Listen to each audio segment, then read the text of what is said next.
Sebuah lapak bensin eceran sekaligus tambal ban di Jalan Jati Baru Raya, Tanah Abang, Jakarta Pusat terbakar usai ditabrak taksi ugal-ugalan. Sejumlah warga dan pengendara yang berada di lokasi tersebut panik karena api semakin membesar dan menyambar sebuah pohon. Api kian membesar karena ada tumpahan bensin eceran. Selain menabrak lapak bensin eceran dan tambal ban, taksi ini juga menabrak 3 unit sepeda motor yang terparkir hingga mengalami kerusakan parah. Ironisnya, taksi tersebut bukannya berhenti, namun justru kabur meninggalkan lapak bensin yang terbakar. Api yang berkobar hebat akhirnya berhasil dipadamkan warga dengan peralatan sederhana. Taksinya lari nih. Oh. Ya udah tuh begitu nabrak nih. Nabrak apa, Bu? Itu tempat apa? Bensin eceran. Iya, bensin eceran. Terus langsung lari ke taksinya tadi, Bu. Taksinya langsung lari tadi. Usai kejadian, pengemudi taksi yang sempat melarikan diri ke arah stasiun Tanah Abang berhasil ditangkap warga di sekitaran stasiun Tanah Abang dan diserahkan ke polisi. Dari Jakarta Pusat, Rani Sanjaya melaporkan.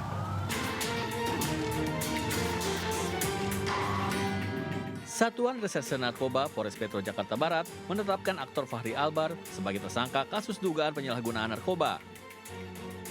Polisi mengonfirmasi Fahri Albar positif mengonsumsi 3 jenis narkotika, yakni sabu, kokain, dan ganja. Dari hasil penggeledahan minggu lalu di kediamannya di kawasan Lebak Bulus, Jakarta Selatan, polisi menemukan 2 paket sabu seberat 0,65 gram, 1 paket ganja 1,11 gram, 2 linting ganja 0,94 gram, dan 1 botol kaca berisi kokain 3,96 gram. Polisi juga mengamankan 27 butir pil alprazolam, 4 buah cangklong bekas pakai, alat hisap sabu atau bong, hingga korek modifikasi.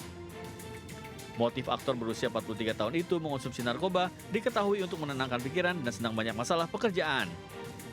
Hingga kini polisi masih mendalami asal-usul narkoba tersebut. Asal barang sedang dalam pendalaman, jadi masih upaya dicari oleh tim kami. Kemungkinan setelah terkena hukuman di masa lalu pun yang bersangkutan masih memiliki. Yang ditemui di rumah hanya saudara FA, dan menurut pengakuan dari saudara FA, barang-barang bukti ini digunakan seorang diri oleh yang bersangkutan. Atas hukumannya, Fahri Albar terancam hukuman paling lama 12 tahun penjara. Dari Jakarta, Salam Rahmat, Irian Syahwayudi, Rizky Julianto, iNews melaporkan. Seorang anggota Komisi Pemilihan Umum Kabupaten Nias Barat digerebek istri sah bersama warga dan polisi saat diduga selingkuh di sebuah tempat kos di Jalan Sudirman, Kota Gunung Sitoli, Sumatera Utara. Warga mendapati anggota KPU berinisial FID berusia 38 tahun tengah bersama wanita berinisial KR 34 tahun setelah sebelumnya istri sah FID membuat laporan resmi ke polisi.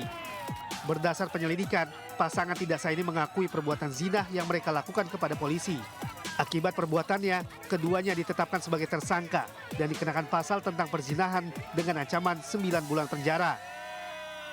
Tersangka ada 2 orang, yang pertama inisial FID dan 1 KR.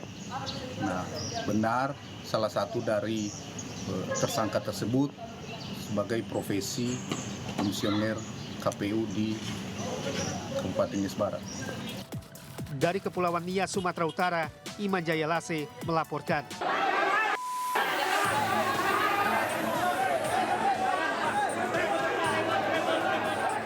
Dua orang pria tak dikenal ini langsung diusir paksa oleh massa pendukung Hasto dari lobi utama Gedung Pengadilan Negeri Jakarta Pusat. Petugas kepolisian yang melerai keributan sempat kewalahan karena massa yang terus bertambah. Kedua pria ini diduga akan membuat kegaduhan saat proses sidang kasus dugaan suap pengurusan pergantian antar waktu PAW anggota DPR untuk Harun Masiku dengan terdakwa Sekjen PDIP Hasto Kristianto.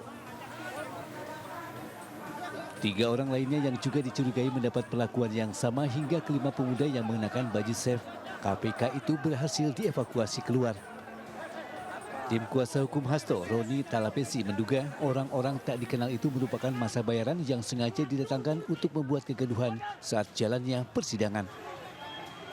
Kasus ini adalah kasus politik dengan dalil penegakan hukum korupsi. Jadi ini adalah kasus politik yang dipaksakan, yang terbukti bahwa banyak yang punya kepentingan sehingga harus membayar pendemo, harus membayar massa atau orang-orang yang mohon maaf tidak mengerti apa persidangan ini juga pun tidak mengerti.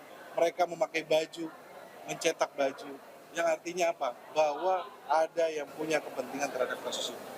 Sementara di ruang sidang Tipikor, Majelis Hakim kembali menggelar sidang kasus dugaan suap pengurusan antar waktu PAW anggota DPR untuk Harun Masiku dengan terdakwa Sekjen PDIP Hasto Kristianto.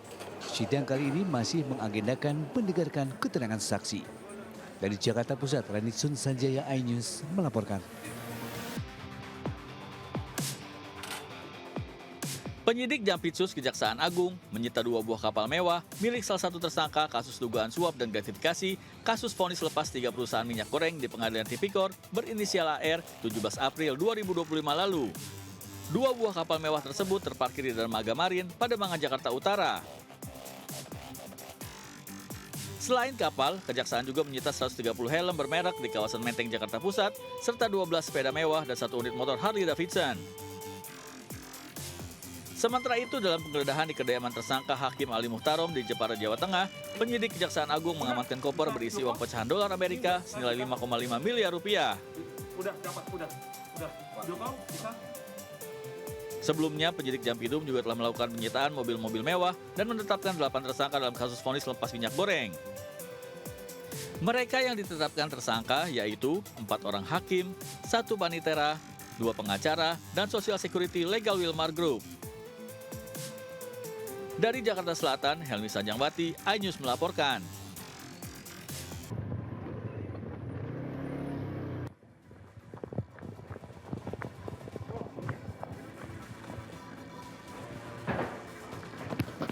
Setelah mendapat informasi, jajaran Reskoba Polres Jember menggerebek rumah Muhammad Ridho di Desa Wonosari, Kecamatan Buger, Jember, Jawa Timur. Saat digerebek, residivis kasus narkoba ini tengah berada di kandang ayam belakang rumahnya.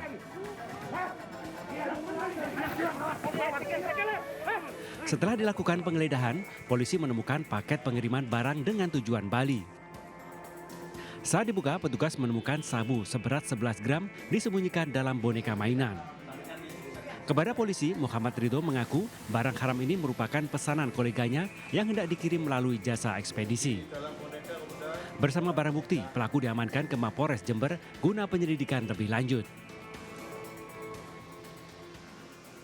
Dilakukan penggeledahan terhadap kotak tersebut, yaitu kotak kardus.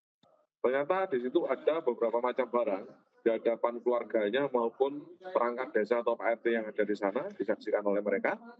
Itu ditemukan ada beberapa barang, salah satunya adalah sarung, kemudian boneka, sehingga di situ ditemukan barang bukti berupa beberapa klip sabu, ya narkotika golongan 1 jenis sabu, total berat sekitar 11 gram. Polisi terus mengembangkan kasus tersebut guna membongkar jaringan narkoba yang lebih besar. Dari Jember, Jawa Timur, Bambang Sugiarto, iNews melaporkan.